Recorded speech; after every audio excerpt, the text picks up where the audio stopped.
जीवन न तो व्यर्थ है न सार्थक। जीवन तो कोरा कैनवास है, तुम जो चाहो उस पर चित्रित कर लो। जीवन तो कोरी किताब है, चाहो तो गालियां लिखो और चाहे तो गीत लिख लो। जीवन अपने आप में कुछ भी नहीं है, जीवन कोरा अवसर है। और अधिक लोग इस भ्रांति में जीते हैं कि जीवन में कोई अर्थ है। मिल क्यों नहीं रहा? जीवन में अर्थ होता नहीं, डालना होता है। जितना डालोगे उतना मिलेगा, उससे ज्यादा नहीं। बांसुरी रखी है और तुम बैठे उसके सामने और कहते हो कि बांसुरी तो है, लेकिन इसमें स्वर क्यों नहीं? बांसुरी में स्वर होते नहीं, जन्माने होते, जगाने होते, डालने होते, उमगाने होते। रखो ओंठ पर और बजाओ इसे और अपूर्व संगीत पैदा होगा। जीवन में कोई रेडीमेड अर्थ नहीं है कि चले रेडीमेड की दुकान और तैयार कपड़े पहन के लौट आए। जीवन तो सिर्फ एक खुला अवसर है, जो चाहो वही बन जाएगा। इसलिए बुद्ध इसी में निर्वाण बना लेते, हिटलर जैसे लोग इसी में महानरक बना लेते। इसी में कोई तुम्हारे पास बैठा स्वर्ग में जीता है और तुम नरक में जीते हो। जीवन परम स्वतंत्रता है, जीवन सृजन है। तुम पूछते हो जीवन में व्यर्थ क्यों मालूम होता है? क्योंकि तुमने अर्थ डाला नहीं होगा। बगिया खाली क्यों मालूम होती? तुमने बीज बोए ना होंगे। फूल क्यों नहीं आते? बीज भी बोए होंगे तो पानी ना सींचा होगा।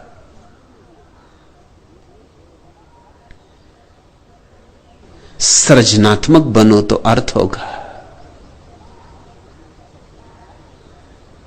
और जो लोग भी सृजनात्मक नहीं है उनका जीवन व्यर्थ रहेगा। मगर कसूरवार वे स्वयं, कोई और कसूरवार नहीं है। फिर तुमने पूछा आपके पास आता हूं तो अर्थ की थोड़ी झलक मिलती। झलक ही मिलेगी। ऐसे ही जैसे कि तुम रास्ते पर चलते अंधेरे में और फिर एक आदमी आ जाता जिसके हाथ में लालटेन है और तुम उसके साथ हो लेते। जितनी देर तक लालटेन वाला आदमी तुम्हारे साथ होता है रास्ते पर रोशनी होती। फिर आ गया चौराहा और उस आदमी ने कहा नमस्कार भाई, अब मैं अपनी राह चला। फिर घन घोर अंधेरा है। अब तुम हैरान होते हो कि अभी तक थोड़ी झलक थी, अब घनघोर अंधेरा क्यों? मेरे दिए की रोशनी में थोड़ी देर चल सकते हो, मगर वो तुम्हारे दिए की रोशनी नहीं। तुम्हारे दिए की रोशनी होगी तो ही सदा रोशनी तुम्हारे सांस रहेगी, नहीं तो झलकें मिलेंगी। बगीचे में गए तो सुगंध मालूम पड़ेगी, फिर घर गए वहां कहां सुगंध मालूम पड़ेगी, जब तक कि तुम्हारा घर भी बगीचा ना बन जाए। मेरे पास बैठोगे थोड़ी देर तो मेरी मस्ती तुम्हें आच्छादित करेगी, मेरे गीत तुम्हारे गान बनेंगे, मेरे प्राणों के साथ तुम्हारा थोड़ा सा संबंध जुड़ेगा, थोड़ा सत्संग होगा, थोड़ा रस बहेगा, थोड़ा तुम भी चखोगे, थोड़ी बूंदाबांदी होगी। मगर इससे केवल इतना ही समझना कि बूंदाबांदी हो सकती है, रोशनी हो सकती है, रस हो सकता है। अब मैं इसे कैसे पैदा करूं? अगर मैं पैदा कर सकता हूं तो तुम भी पैदा कर सकते हो। मैं तुमसे जरा भी भिन्न नहीं हूं, तुम मुझसे जरा भी भिन्न नहीं हो। जो मेरे भीतर संभव है वो तुम्हारे भीतर संभव है। इसलिए मैं इन धारणाओं के बहुत विपरीत हूं। हिंदू कहते हैं कि राम अवतार हैं, ऊपर से आए। अवतार का मतलब ही होता उतरे, अवतरित हुए। मैं इस बात के पक्ष में नहीं, क्यों अगर राम अवतार है और उनमें अगर सुगंध है तो हमारे किस काम की? वो तो अवतार है, आकाश से आए हैं, ठीक है। हम तो आकाश से आए नहीं, हम तो जमीन से ही उगे। कृष्ण अवतार है, नहीं, अवतार की धारणा मुझे पसंद नहीं। मुझे तो जैनों के तीर्थंकर की धारणा ज्यादा पसंद है। तीर्थंकर का अर्थ होता है अवतार नहीं, हमारे बीच ही पैदा हुए, हम जैसे ही लोग, ठीक हम जैसे लोग, लेकिन फिर उनके जीवन में फूल खिले, उससे भरोसा बनता है। अगर तुम्हारे जैसे ही व्यक्ति के जीवन में फूल खिल सकते हैं, तुम्हारे ही जैसे मांस मज्जा का बना हुआ व्यक्ति, तुम्हारे ही पृथ्वी का अंग, तो तुम्हारे भीतर भी फूल खिल सकते हैं। तीर्थंकर का अर्थ है जो अपनी ही चेष्टा से तीर्थ बना, जो था ठीक तुम जैसा, लेकिन एक दिन कुछ उसके भीतर घटा कि वह रोशन हो उठा। महावीर, बुद्ध, पार्स, नैमी, ये तुम जैसे ही लोग हैं, अवतार नहीं। इनका अवतरण नहीं हुआ, ऊर्ध्व गमन हुआ है। ये आकाश की तरफ उठे, पैदा हुए थे जमीन से। तुम भी जमीन से पैदा हुए हो, तुम भी आकाश की तरफ उठ सकते हो।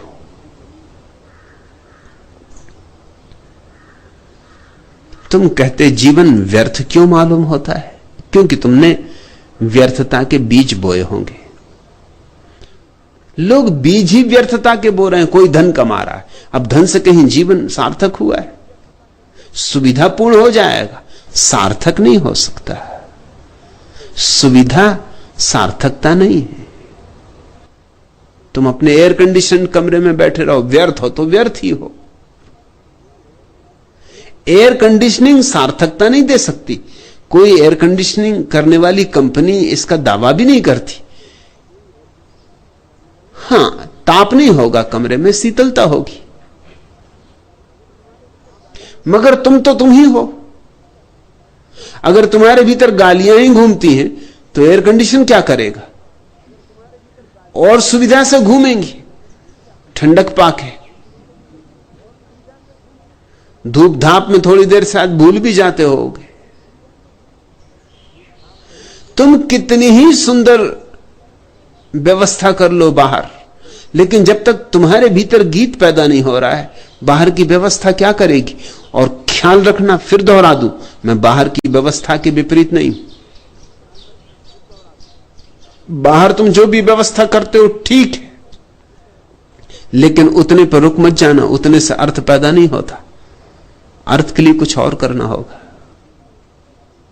बाहर की व्यवस्था पैदा होती विज्ञान से, अर्थ भीतर की घटना है पैदा होता धर्म से। व्यवस्था पैदा होती विज्ञान से, अर्थ पैदा होता ज्ञान से। सुविधा पैदा होती है बाहर के आयोजन से, शांति और आनंद पैदा होता है भीतर के आयोजन से। तुमने भीतर के लिए किया क्या है?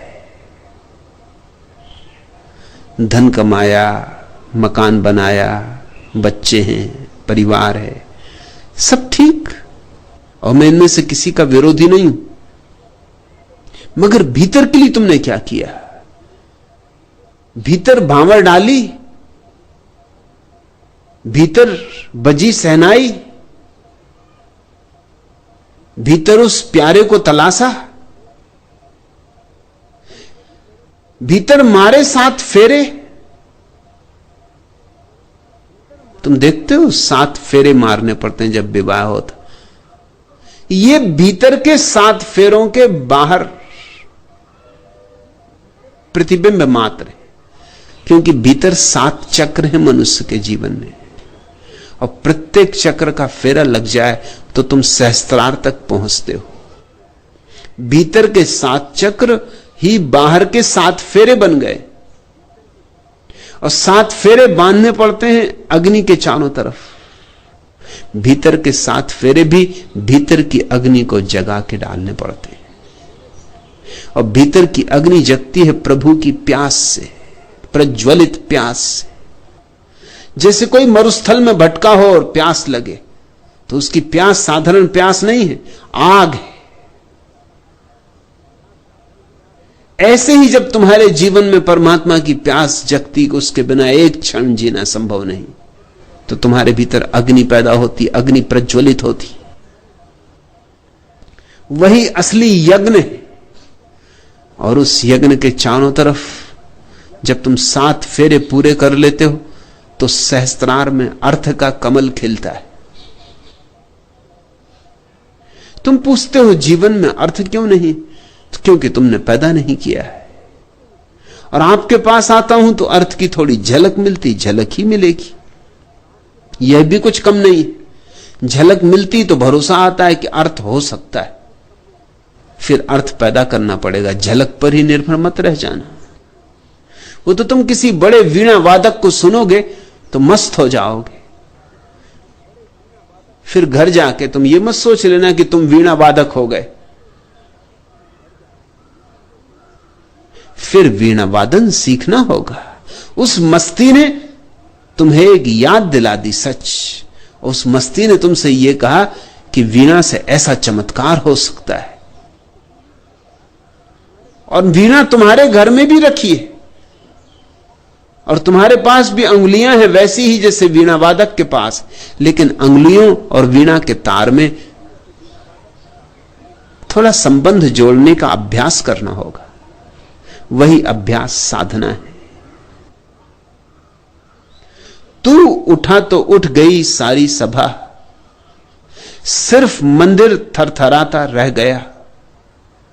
स्वप्न की डोली उठा आंसू चले, धूल फूलों की जवानी हो गई। शाम की स्याही बनी दिन की खुशी, देह की मीनार पानी हो गई। तू गया क्या हाय बेमौसम, यहां एक बादल डबडबाता रह गया। तू उठा तो उठ गई सारी सभा, सिर्फ मंदिर थरथराता रह गया। हाथ जब थामे खड़ा था पास तू, पांव पर मेरे झुका संसार था। हर नजर मेरे लिए बेचैन थी, हर कुसुम मेरे गले का हार था। तू नहीं तो कुछ खिलौने के लिए एक बचपन छटपटाता रह गया। तू उठा तो उठ गई सारी सभा, सिर्फ मंदिर थरथराता रह गया। प्यार दुनिया ने बहुत मुझको किया, पर लगन तुझसे लगी टूटी नहीं। लाल हीरे भी बहुत पहने मगर मूर्ति तेरी हाथ से छूटी नहीं। क्या कहूं हर आईने को किस लिए, शक्ल में तेरी दिखाता रह गया। तू उठा तो उठ गई सारी सभा, सिर्फ मंदिर थरथराता रह गया। कल विदा जो ले गया था घाट से, खिल गया है वह कमल फिर ताल में। नील से कल जो खिली थी, नीम से कल जो निबोरी थी छुटी, है लगी वह झूलने फिर डाल में। एक में ही जो यहां तुझसे बिछोड़, रोज आता रोज जाता रह गया। तू उठा तो उठ गई सारी सभा, सिर्फ मंदिर थरथराता रह गया। एक परमात्मा तुम्हारे भीतर हो तो मंदिर भरा हुआ है, और एक परमात्मा तुम्हारे भीतर ना हो तो कुछ भी नहीं है। सूनी अंधेरी रात है, अर्थहीन, पुष्पहीन, ज्योतिहीन। तमसो मां ज्योतिर्गमे।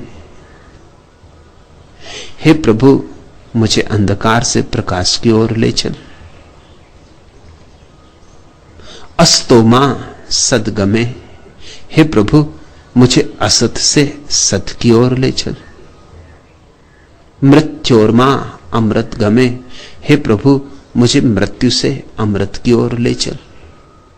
प्रभु के बिना मृत्यु हो तुम, प्रभु के बिना असत्य हो तुम, प्रभु के बिना अंधकार हो तुम। तू उठा तो उठ गई सारी सभा, सिर्फ मंदिर थरथराता रह गया।